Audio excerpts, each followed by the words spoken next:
My favorite gardening expert, Dennis Flanagan, is with us to show you how this time of year, fall, is the perfect time to plan for spring. It is. My favorite time of year. Isn't it wonderful?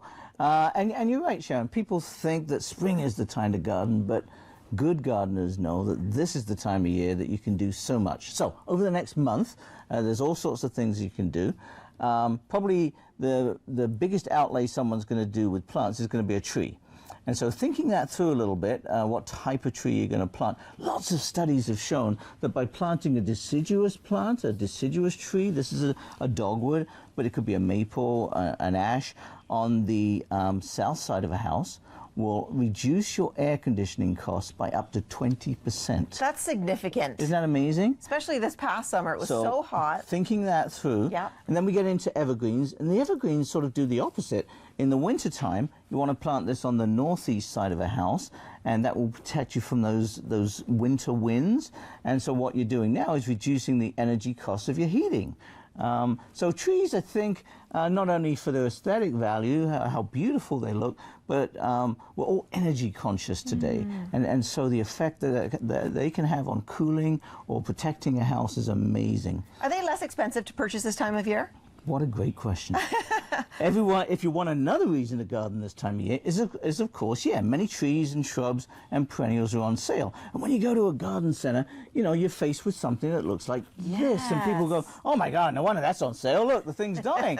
Well, it isn't. This is nature. It's just getting ready to hibernate. So this is 70% off right now in garden centers. Okay. So 5 months ago, you know, you would have paid $20, $30 for this fern. I've got a shady garden, so I love to buy ferns. Today, that's 70% off, and you're going to take it home, Sharon, and I'm going to put you to work, because what's the first thing we're going to do?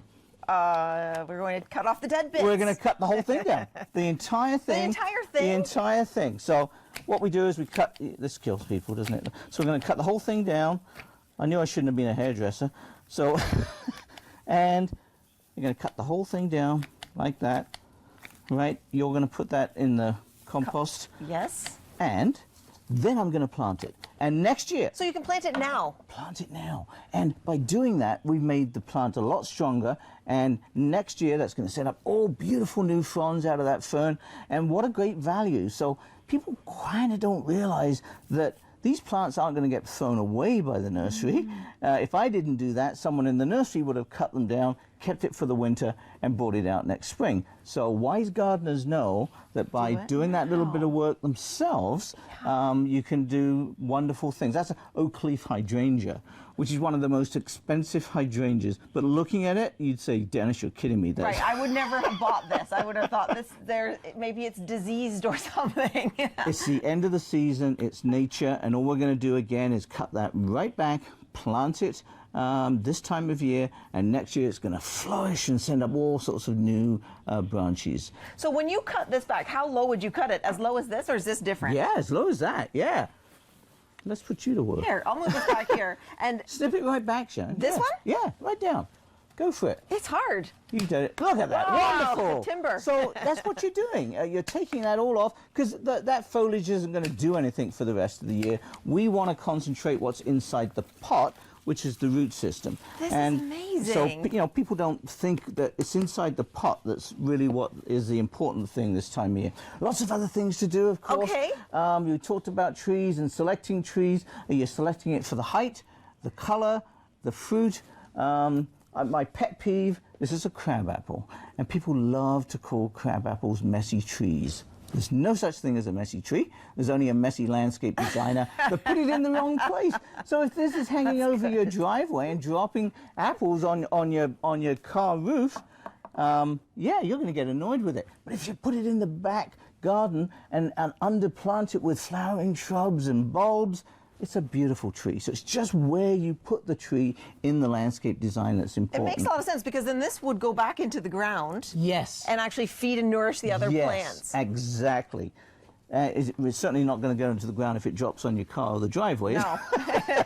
So underplant those things. This time of year, we've got a small window of opportunity to plant bulbs. Okay. So what you need for bulb planting is selecting first grade bulbs. So the way to do that is to go to a garden center and literally squeeze it. All right. If it's squishy, don't buy it. What would you call this squishy? It's just soft. Just soft, which is perfect. Okay. So all the energy, the food is stored in that bulb. So when you plant that, and the rule of thumb is you plant it 3 times the size of the bulb. That's how deep you plant it. And because the ground's still warm, these lovely roots are going to spread out, and it's naturally going to find its roots inside the soil. And next year, you're going to get this beautiful display. What a lot of people are doing is what's called layered planting. So you plant a daffodil, say 8-9 inches deep, and then you plant a little crocus 3 inches deep right on top of it, like that. Really? And then you get this succession of bloom next year, which is very cool. And if you've certainly got a limited space, that's the way to have a whole array of bulbs in one little area. And it's such a beautiful surprise. Thank you so much for sharing your time and talent with us today. Thanks for pruning. Up next, we have Chef Sarah Groen. We'll be right back. That was so easy.